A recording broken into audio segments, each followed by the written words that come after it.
Hello, my name is Felicia Smith. This video will be a information video about the barriers, the social, economic, and political barriers that we face when attempting to attain an education and what one organization is doing to break those barriers down. So when people seek an education, their main goal is to live a better, thriving life.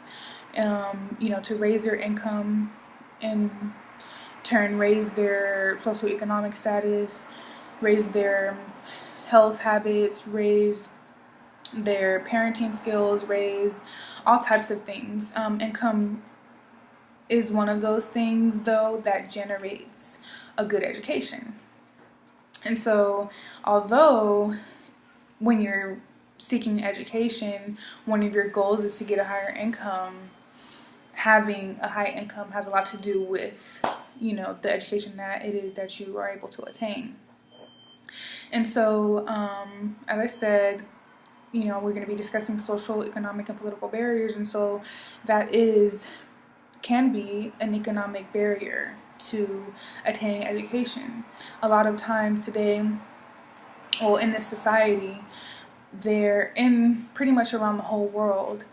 If you don't have a specific amount of money, then you don't have access to resources, plain and simple. And a lot of those resources are education resources, are schools, books, not just though educational materials, but also experiences. With more money, you're able to go more places, see more things, and learn more, eat more foods, eat different foods. And then that, as I said earlier, coincides with eating better foods for you because you have more money, and then you're able to be better alert in school.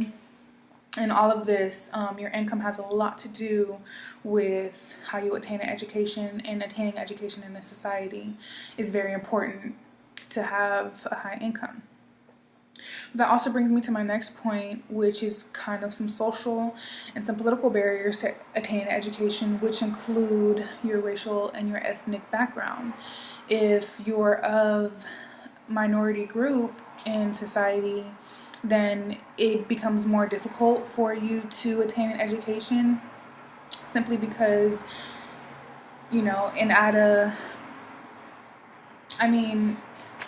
I hate to say it, but I guess at a functionalist perspective, not just a functionalist perspective, but a conflict perspective as well, society wants to keep the social stratification that's in place. So, and that includes gender, that includes race and ethnicity. And so if you're of a specific racial group, particularly a minority racial group, then, people don't want you to have an education because they don't want you to be in the same group as the higher educated and, higher income generating racial group. They want to keep that division. So, there's also a lot of social problems that come into play when you're dealing with living in a community where education isn't the main focus. So, for example, minority youth in inner cities oftentimes face drug abuse, substance abuse in their family, even within themselves. They face gang violence. Even if they're not a part of a gang, they have to deal with it. Just walking down the street, being a minority, you're subjected to more violence. You're subjected to also, as well, as I stated earlier, to poor quality foods, which have, negative chemical impacts on your brain activity. And so all of these things play a really big role in how well you do in school, whether or not you even go to school or think that school is important.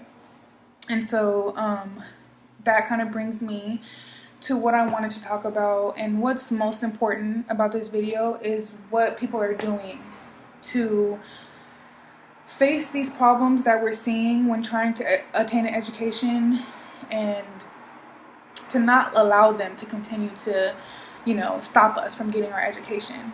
So there's an organization in Gardena, California, and Gardena, California is in South LA and South Los Angeles, and specifically it's on Bud Long Avenue, which is very close to Southwest College, which is where I go, and they have an organization there called Detours Mentoring Group, and it's ran by a man named Taco, and he's so cool. I had a chance to talk to him about his organization, about what he's doing with the community, and I first like to say that I definitely commended him for all of his efforts, because it is hard for, people to get an education, especially when the educational system is pushing them down and not allowing them to get an education. And so what Taco does, what he did was, back in 2000, he partnered up with a friend of his, I believe his name was Richard, and Richard Lawson. He partnered up with Richard Lawson, and their main goal was to serve at-risk youth who face gang violence, who face, poor economic status, socioeconomic status, who have these issues in their lives, who have, parents that have substance abuse issues, who they themselves have substance abuse issues, poor health, etc., where it's making them hard to be motivated to go to school. And so what Taco and his friend Richard saw was that they needed to be the pillar. They needed to create the pillar in the community to allow these at-risk youth to be able to come and change their outlook on life, and not necessarily allow themselves to continue, the pattern, to continue on with this conflict perspective, this functionalist perspective of this is just how it's supposed to be. We're of lower economic status, so we're just gonna have lower educations, and we're not gonna expand ourselves. And so what Taco set out to do was to, not allow students to feel that way, to help mentor them in all different ways, types, and forms. Some of the services that they offer include, but are not limited to, mentoring, gang intervention and prevention, behavioral treatments for substance abuse, and then, that include 12-step program meetings. You have employment referrals. There's a computer and a printing lab at the site. There's referrals for transitional housing for a lot of youth who are homeless. It's very hard to be motivated to go to school or to have a job if you don't even have a home. You don't have anywhere to lay your head at night. You also can fulfill community service requirements, or court order community service that you might have. You can fulfill it, in this program. With this program, they'll give you, little jobs and things like that you can do. And there's tons of resource lists that they have, and that they're always updating for further advancement in your physical and mental health. So maybe they're not the best psychologist, or the best clinical psychologist, or the best, whatever. They're able to refer you to people that are willing to help you, in hopes to empower the youth of the inner city that, are falling behind, especially, in their educational career, because of their social barriers. So as I said, their target population is at-risk youth. They also have kind of a special, I guess you could say, special program for young women. And so it's kind of, specifically for women, but still ages 12 to 18 is their target population of people that they're seeking to help. And they have, the Angels of Peace, where they have this group of girls who are all on track to graduate from high school, or have graduated from high school and went on to college, and as well as their other, groups of youth, and their main their main mentoring group at Detours, they have, majority of their youth have gone on to college, and I think I was talking to Taco, and he said that he knows of none of his youth that didn't graduate from high school or got a GED, and they all also found employment after, working with Detours Mentoring Group. So,